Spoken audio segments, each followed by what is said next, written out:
In the closing for the GE2025 CNA live debate, the incumbent party representative was given the last 8 minutes to speak before the broadcast ended, with no chance for alternative parties to respond. In Chee Hong Tat's closing remarks, he said, "The Workers' Party pictures themselves as a responsible opposition. But if you examine some of their proposals carefully, many of their proposals actually don't work. Their positions have been inconsistent, whether on GST, on housing, on fiscal policies, that eventually would end up eroding our reserves. And they like to claim credit for policies that are implemented by the PAP, but they will not take responsibility when their proposals turn out wrong. For example, when the HDB resale market was soft before COVID, they recommended that the government should build much fewer HDB flats. Now imagine if we had listened to what the Workers' Party had proposed, we had taken their advice, stopped building BTO flats ahead of time, more Singaporeans will have to wait longer for their flats." Well, this was already covered in Job Media's article in 2023, so you can also just read that. John concluded that the PAP has certainly misrepresented the WP, and that this warrants immediate corrections and an apology. The timeline of events started on 7 February 2023 in Parliament, with Desmond Lee reading a subsection of a Workers' Party housing paper released in 2019. But he stopped after the first paragraph, which only outlined the risks and queries.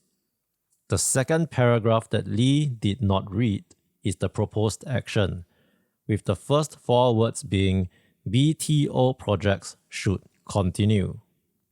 This paragraph also references a scheme in the previous chapter as part of a 64-page paper.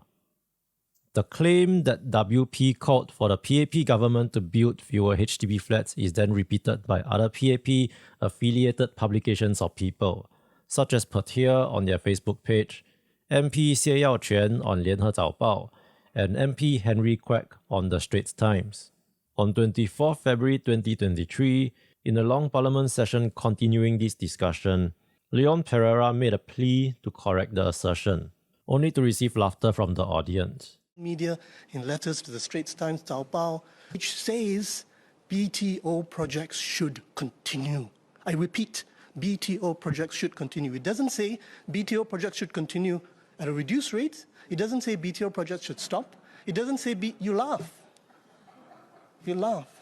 I really hope the People's Action Party will stop propagating this falsehood that our 2019 paper called for a cutback to BTO supply in 2019. And it's not belabor this anymore. I think we were just might as well just publish without what exactly verbatim whatever the Workers' Party has said in the working paper in 2019, and in the end Singaporeans will be the judge of the matter.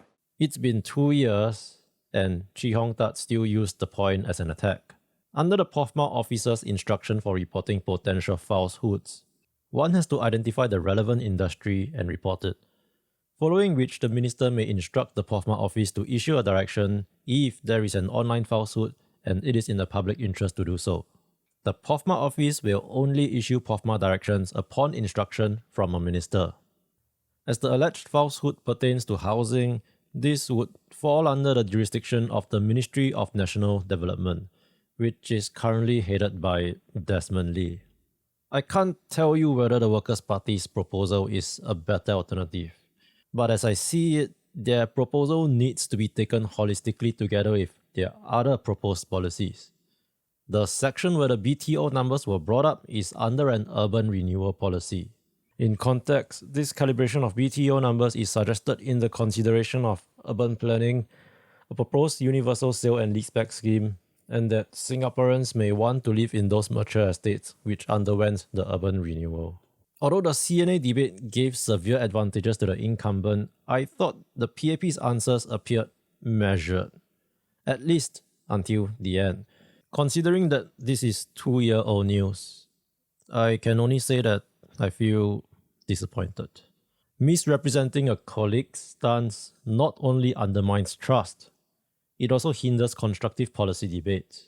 Political discourse should prioritize accuracy and integrity, especially in this coming era where clarity is paramount. What you've seen from social media, AI-generated content, user-generated AI-assisted media, and not to mention foreign influencers, those are just the beginning. It would be difficult, if not nigh impossible, for the public like you and me to get accurate information to make informed decisions, especially if the governing party chooses to be an additional source of skepticism.